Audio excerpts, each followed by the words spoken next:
All right, let's dive into something that is absolutely critical for, well, pretty much everyone online these days, the cybersecurity lifecycle.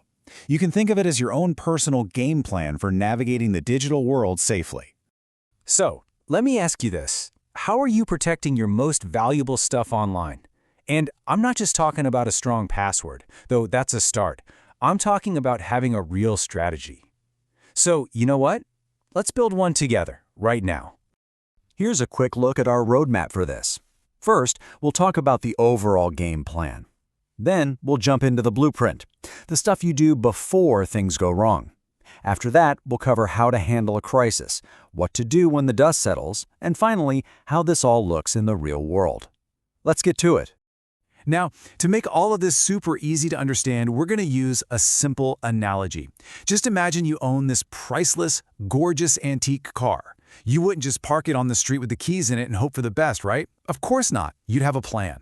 And that exact same logic is what we need for our digital lives.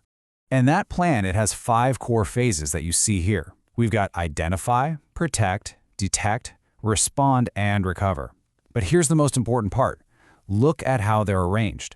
It's a circle. This isn't a checklist you finish one time. It's a continuous loop, a cycle that you are constantly running through and making better.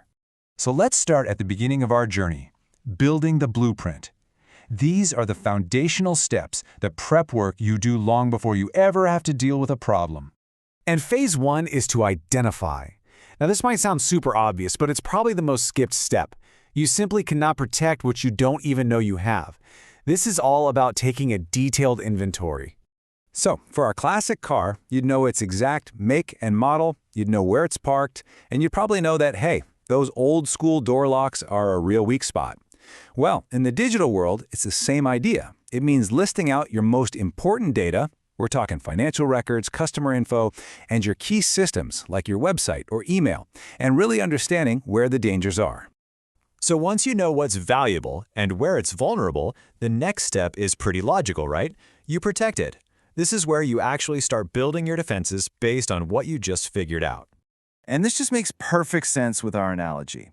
For the car, you're going to install a heavy-duty lock on the garage, a loud alarm, maybe even a tracker.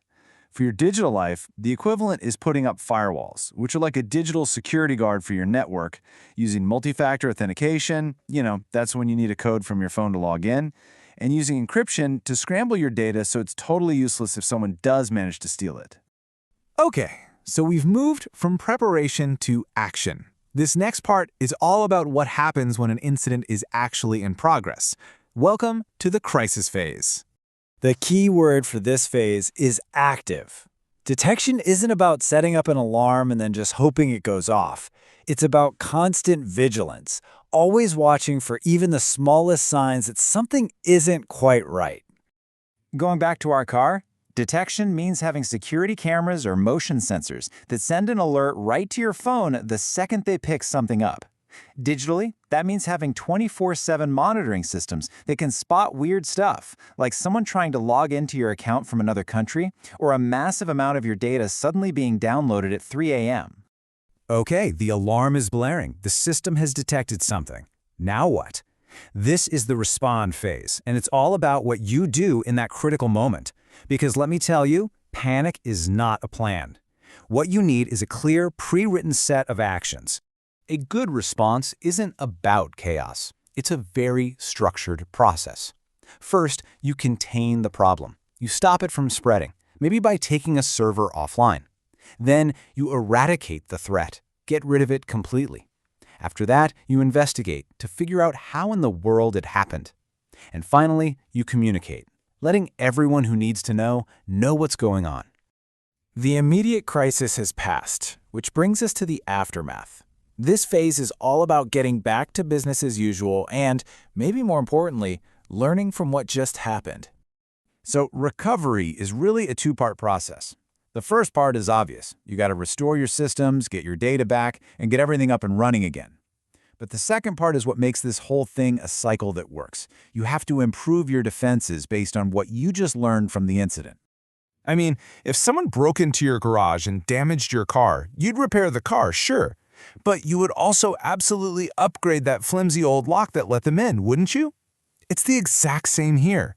You restore your data from your backups, but then you do a deep dive to find out what went wrong, and you update your security to make sure it can't happen the same way again. And just like that, you're feeding right back into the identify and protect phases. See the cycle? Okay, the car analogy has been a great guide, but how does all of this actually look in, say, a real business environment? Let's connect the dots from theory to action. In the corporate world, that whole detect phase is usually handled by a specialized team working in what's called a Security Operations Center, or a SOC. You can basically think of it as the mission control for a company's entire digital security. These SOC teams use some seriously powerful tools, often called SIEMs, to pull in and analyze just massive amounts of security data from all over the network. It's like having thousands of digital security cameras all feeding into one incredibly smart system that's trained to spot anything out of the ordinary. And when it comes to the respond phase, professionals do not wing it. They use something called an Incident Response Playbook. It's literally a detailed step-by-step guide for what to do for very specific kinds of attacks.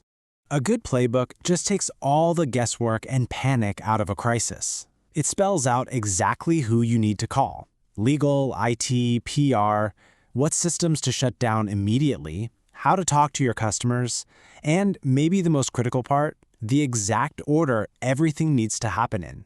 It turns a potential disaster into a repeatable, effective process. So if you take away just one thing from all this, let it be this. Good cybersecurity isn't a product you can buy or a box you can check off a list. It's a living, breathing process. It's a dynamic cycle of constant preparation, fast action, and smart improvement. And that really brings it all home. Your security is a cycle, not some finish line you can cross and forget about. So the question I want to leave you with is this. As you think about these 5 phases, what's the very next step you need to take in your own cybersecurity lifecycle?